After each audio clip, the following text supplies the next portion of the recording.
Net की disconnection की वजह से लेक्चर डिस्कनेक्ट हो गया था। तो मैं दोबारा से आपको बता देता हूँ कि हमारा फार्मास्यूटिक सब्जेक्ट्स में चैप्टर नंबर 6 है और टॉपिक हमारा डिफरेंट टाइप्स ऑफ टैबलेट्स। अच्छा, नेट थोड़ा इशू कर रहा है, इस वजह से हम थोड़ा सा इसको फास्ट लेकर चलेंगे। पहला आ जाता है जी compress tablets. Compress tablet simple तरीन जो मैंने आपको बताया था कि एक डाई होती है, एक पंच होता है मशीन में, जिसमें डाई में आप पाउडर को फिल करते हो, पंच से जोर से दबाते हो और आपकी पाउडर कंप्रेस होकर टैबलेट में कन्वर्ट हो जाता है, उसको कहते हैं कंप्रेस टैबलेट। और यहाँ पे ये इसका जिक्र है कि ये these are the tablets that are made up of single compression. ठीक है, तो सिंगल कंप्रेशन से ये बनती है। बाकी आपको पता है कि टैबलेट्स के अंदर एडिटिव और एक्सिपिएंट्स भी ऐड होते हैं, जिनमें लुब्रिकेंट, बाइंडर, डिसइंटीग्रेंट, डायलुएंट्स, कलरेंट, फ्लेवरेंट, ये सब ऐड किए जाते हैं। ठीक है, एग्जाम्पल क्या है कंप्रेस टैबलेट की? पैरासीटामोल और एस्प्रिन जो आपको अवेलेबल है वो सिंपल कंप्रेस टैबलेट्स हैं। मल्टीपल कंप्रेस, नाम से जाहिर है मल्टीपल यानी एक से ज्यादा दफा आपने कंप्रेस करना है।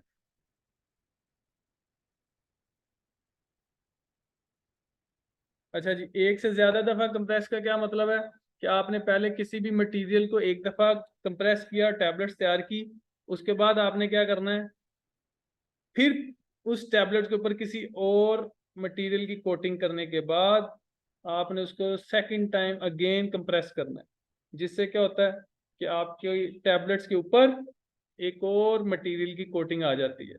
तो इसको मल्टीपल कंप्रेस टैबलेट कहते हैं। मल्टीपल लेयर टैबलेट या tablet with in the tablets, ये दो नाम है, लेकिन मल्टीपल कंप्रेस टैबलेट्स आपको मार्केट के अंदर बहुत कम मिलती हैं ऐसी।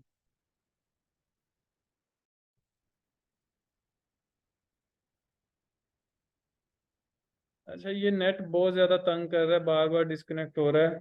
मैं कह रहा हूँ आज कुछ ना कुछ हम पढ़ लें, ठीक है? मेरी जो अभी तक मैंने कंप्रेस्ड और मल्टीपल कंप्रेस बताया, समझ आई है आपको?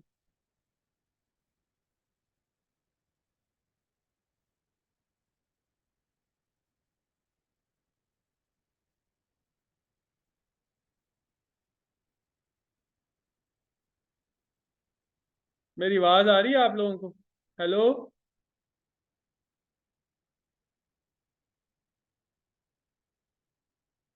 ठीक है जी। अच्छा, आगे थर्ड नंबर पे देखो, film coated tablets. Film coated tablets नाम से जाहिर है कि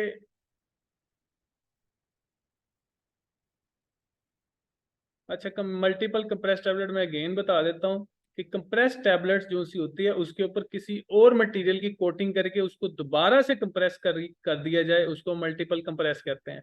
यानी कि आपने एक टैबलेट है, टैबलेट के ऊपर किसी और मेडिसिनल एजेंट की कवरिंग चढ़ाकर उसको कंप्रेस कर देना, मल्टीपल कंप्रेस कहलाता है। तो इसकी मल्टीपल लेयर टैबलेट्स और tablets with in the tablets कहलाएगा। दो हो गया। थर्ड नंबर पे है film coated tablets. Film coated tablets नाम से जाहिर है कि ये वो टैबलेट्स हैं जिनके ऊपर किसी ना किसी मटेरियल की फिल्म चढ़ा दी जाती है। जैसे आप प्रोटेक्टर चढ़ाते हैं ना मोबाइल के ऊपर, सेम इसी तरह इन टैबलेट्स के ऊपर भी एक पॉलीमर होता है जिसकी फिल्म चढ़ा दी जाती है, कोटिंग चढ़ा दी जाती है। मकसद सिर्फ ये होता है कि इन टैबलेट्स को एनवायरमेंटल फैक्टर से बचाया जा सके, ये टैबलेट जल्दी से टूटती नहीं है। दूसरा, ये कोटिंग का मकसद होता है कि टैबलेट के टेस्ट को मास्क किया जाए, यानी कड़वा है ना जो सी टैबलेट का टेस्ट, उसको मास्क कर दिया जाए और वो आपको कड़वापन फील ना हो। ठीक है जी। तो इसकी एग्जांपल है मैक्सिट, डिक्लोफेनिक पोटाशियम, ये आपको फिल्म कोटेड टैबलेट्स में अवेलेबल है।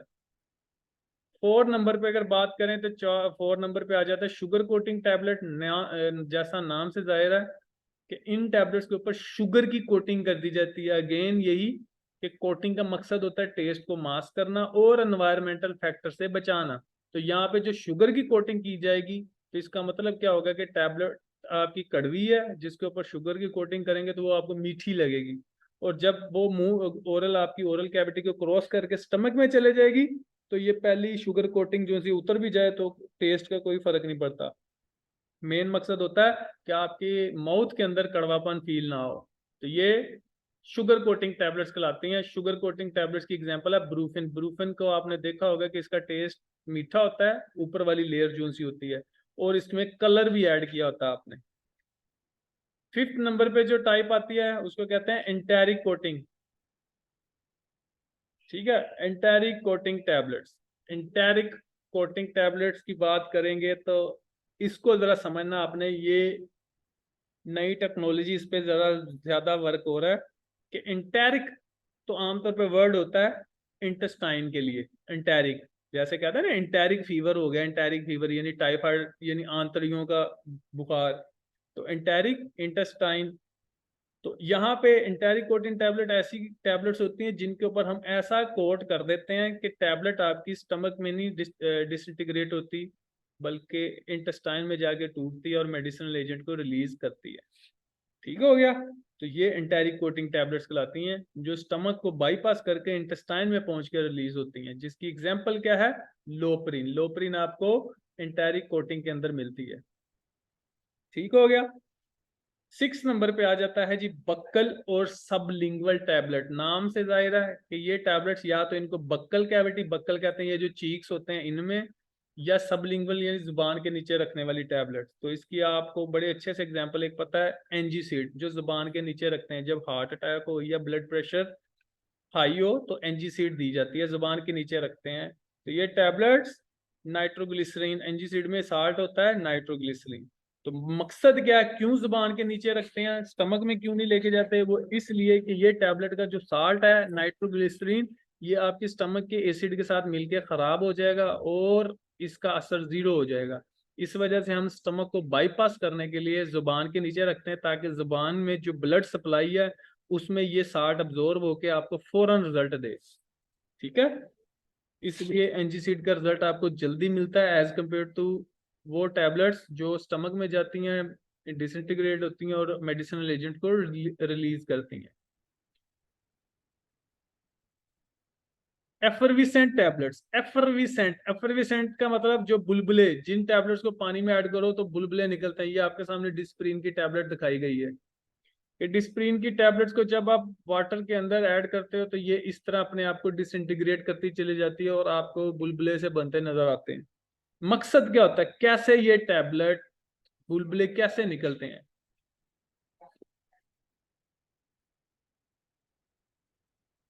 तो बुलबुलों के लिए आप देखो कि इस टैबलेट के अंदर होता क्या है कि जनाब इस टैबलेट में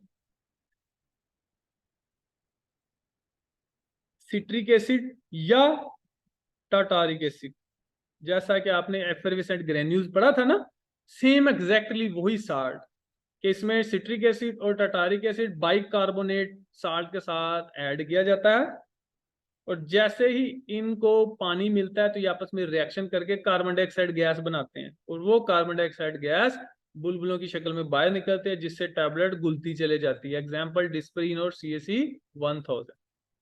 च्यूएबल टैबलेट 8 नंबर पे है। च्यू का मतलब होता है चबाना, तो ये वो टैबलेट्स होती हैं जिनको चबाकर निगला जाता है, क्योंकि ये टैबलेट बड़ी होती हैं साइज में और खास तौर पर बच्चे और बूढ़ों के लिए बनाई जाती हैं कि जो वो उनके लिए टैबलेट को निगलना मुश्किल होता है, तो उनको ये टैबलेट दी जाती है जिससे वो चबा कर इसको फिर अपने बॉडी के अंदर ले जाते हैं। तो एग्जाम्पल है एंटासिड्स। एंटासिड्स क्या होते हैं, जो आपकी मैदे की तेजाबियत को कम करते हैं। मल्टीविटामिन टैबलेट, जैसा कि आपने कैल्शियम की टैबलेट्स भी देखी होंगी, च्यूएबल टैबलेट्स कहते हैं जिनको चबा कर बॉडी में लेके जाया जाता है। आखिर में आखिरी टाइप बन जाती है 9वीं, सस्टेन रिलीज टैबलेट। आपने बहुत सारी डिब्बियों के ऊपर टैबलेट्स की देखा होगा SR लिखा होता है। SR stand for sustain release tablet. Sustain, sustain का मतलब होता है बरकरार रखना। तो ये वो टैबलेट हैं जो अपनी मेडिसिनल एजेंट को आपकी बॉडी या ब्लड के अंदर उसकी अमाउंट को बरकरार रखते हैं। आमतौर पर क्या होता है कि आप पॉन्स्टोन की टैबलेट खाते हो, वो फौरन बॉडी में जाके रिलीज हो जाती है और आपको 2 घंटे के लिए जो असर मिलता है वो मिलता है, 2-4 घंटे का असर खत्म। लेकिन सस्टेन रिलीज क्या होता है कि ये अपने मेडिसिनल एजेंट को थोड़ा थोड़ा करके रिलीज करेंगी, ताकि आपकी बॉडी के अंदर मेडिसिनल एजेंट की जो अमाउंट रिक्वायर्ड है वो बरकरार रहे, जिससे आपको फिर हर 4 घंटे के बाद मेडिसिन लेने की जरूरत नहीं पड़ती, बल्कि आपको 12 घंटे के बाद जरूरत पड़ती है मेडिसिन लेने की। ठीक है जी।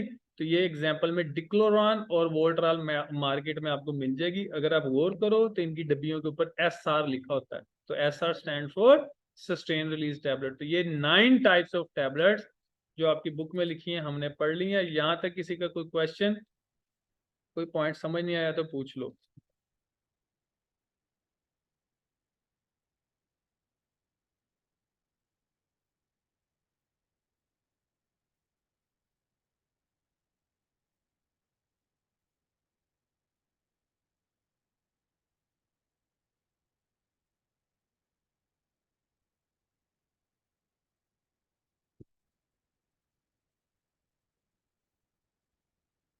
एंटेरिकोटिंग टैबलेट्स का मैं बता देता हूँ। एंटेरिक मैंने बताया था मतलब इंटेस्टाइन, तो एंटेरिकोटिंग टैबलेट ऐसी टैबलेट होती है जिनको हम बाईपास करवाते हैं, यानी कि हम स्टमक की बजाय इंटेस्टाइन में उनको रिलीज करवाते हैं, क्योंकि इन टैबलेट का जो साल्ट होता है वो स्टमक में नहीं, इंटेस्टाइन में ज्यादा अच्छे से एब्जॉर्ब होता है। ठीक है जी, इंटेस्टाइन में बेसिक एनवायरनमेंट होता है, स्टमक में एसिडिक एनवायरनमेंट होता है। ठीक है, तो ये आज का लेक्चर, आज नेट की वजह से थोड़ा सा हमने कम पड़ा है, तो इंशाल्लाह कल फिर हम फार्माकोगनोसी और फार्मास्यूटिक्स का बकायदा लेक्चर लेंगे। ठीक है, अब नेक्स्ट लेक्चर सर का होगा, तो आपके लिए ये जितना पढ़ाया इसी को याद करके, ठीक है, ताकि कल जब न्यू लेक्चर हो तो आप आसानी के साथ इसको अंडरस्टैंड